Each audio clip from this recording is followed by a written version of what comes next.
एक अंधेरी रात में जब एक पुलिस की जीप धीरे धीरे कालागढ़ गांव में दाखिल हुई, गांव से गुजरती हुई वह जीप आखिरकार थाने के सामने आकर रुकी।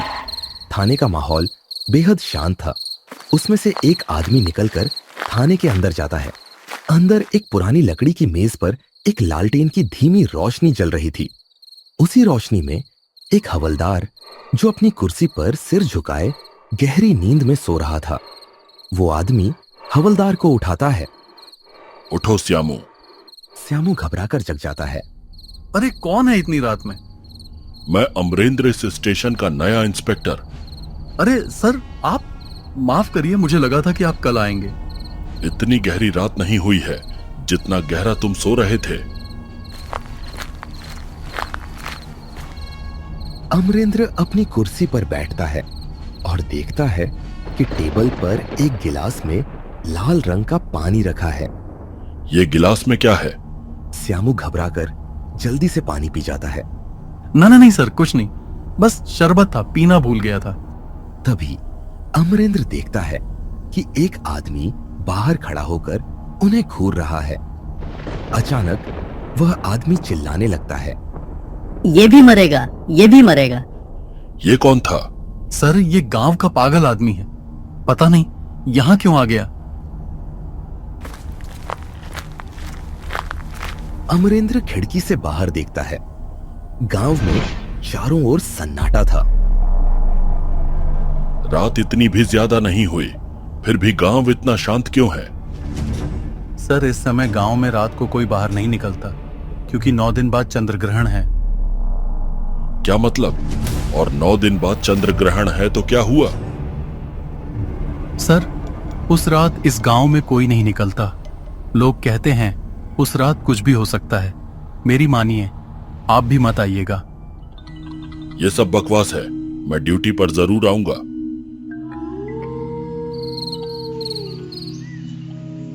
अगले दिन अमरेंद्र गांव के सरपंच से मिलने जाता है। नमस्ते सरपंच जी, मैं इस गांव का नया इंस्पेक्टर। नमस्ते इंस्पेक्टर साहब, गांव में आपका स्वागत है। आपको हमारा गांव कैसा लगा? बहुत सुंदर, लेकिन रात को यहाँ इतना सन्नाटा क्यों हो जाता है? लोगों का अपना मामला है इंस्पेक्टर साहब। वैसे आपसे एक बात कहना चाहता हूँ, चंद्र ग्रहण की रात इस गांव में मत आइएगा। क्या छुपा रहे हैं आप? कुछ नहीं, आप धीरे धीरे सब समझ जाएंगे।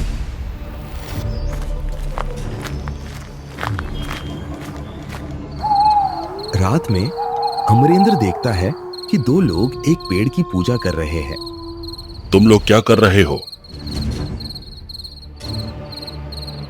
वे जवाब नहीं देते। अचानक उनमें से एक आदमी डरावनी आवाज में कहता है, चुप रहो, वरना वो आ जाएगा और फिर सब मर जाएंगे। अमरेंद्र गुस्से में उसे थप्पड़ मारता है और वह बेहोश हो जाता है। लेकिन वह औरत जंगल में भाग जाती है। अमरेंद्र उसका पीछा करता है, लेकिन वह रहस्यमयी तरीके से गायब हो जाती है। अगली सुबह श्यामू भागते हुए पुलिस स्टेशन आया। सर, जल्दी आइए, जंगल में 3 लाशें पेड़ से लटकी हुई हैं। अमरेंद्र देखता है कि उन लाशों में वही आदमी और औरत है जो कल पूजा कर रहे थे। ये तीसरी लाश किसकी है? इनका बेटा था सर। अमरेंद्र को याद आता है कि उसने पिछली रात जंगल में किसी की चीख सुनी थी। अचानक वही पागल आदमी फिर से अमरेंद्र के सामने आ जाता है। सच सच बता, इस गांव में क्या हो रहा है? मत पूछो, लेकिन चंद्र ग्रहण की रात इस गांव में मत आना। अगर नहीं बताओगे तो गोली मार दूंगा। तो सुनो, बहुत साल पहले इस गांव में आभा नाम की एक औरत रहती थी। उसके पति की मौत हो गई थी। गांव के पुराने सरपंच ने आभा से शादी करनी चाहिए, लेकिन उसने इनकार कर दिया। गुस्से में सरपंच दोपहर में उसके दोनों बच्चों को मार डाला। जब शाम को आभा लौटी तो उसने अपने बच्चों की लाशें देखी। आभा उनकी मौत को बर्दाश्त नहीं कर पाई और वह खुद भी मर गई। लेकिन उसके पति की आत्मा वापस आई और चंद्र ग्रहण की रात को सबको श्राप दे दिया। चंद्र ग्रहण की रात वो और उसके मरे हुए बच्चे गांव में आते हैं और लोगों को मारकर उन्हें भी मुर्दा बना देते हैं। वाह, क्या कहानी है। ये बोलकर उस रात अमरेंद्र पुलिस स्टेशन में पहुंचता है। श्यामू धीरे धीरे उसकी तरफ मुड़ता है। उसकी आंखें लाल हो चुकी होती है और मुंह से खून टपक रहा होता है। मैंने तुझे मना किया था ना, मत आना, अब तू भी मरेगा। अमरेंद्र भागता है। थोड़ी दूर जाने पर अमरेंद्र को कुछ लोग दिखते हैं। उनके पास सरपंच जी भी खड़े होते हैं। सरपंच जी, मेरी मदद कीजिए। इस गांव में सच में ज़ोंबी हैं। मैंने खुद अपनी आंखों से देखा। अरे अमरेंद्र जी, आप उस पागल आदमी की बातों पर क्यों भरोसा कर रहे हैं? नहीं सरपंच जी, यह सब सच है। मेरा हवलदार भी ज़ोंबी बन चुका है। तभी अमरेंद्र की नजर सरपंच की गर्दन पर जाती है। वहां वैसा ही निशान था जैसा पागल आदमी की गर्दन पर था। अब अमरेंद्र आसपास के लोगों को ध्यान से देखता है।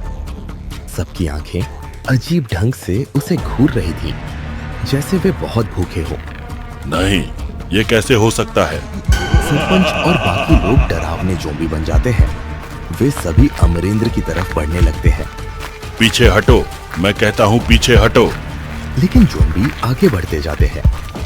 अमरेंद्र खुद को बचाने के लिए भागता है, लेकिन वे चारों ओर से उसे घेर लेते हैं। अमरेंद्र अपने बेटे को यह कहानी सुना रहा होता है। पापा, फिर क्या हुआ? क्या अमरेंद्र ज़ोंबी बन गया? हाँ बेटा, और अब वह तुम्हारे पीछे खड़ा है।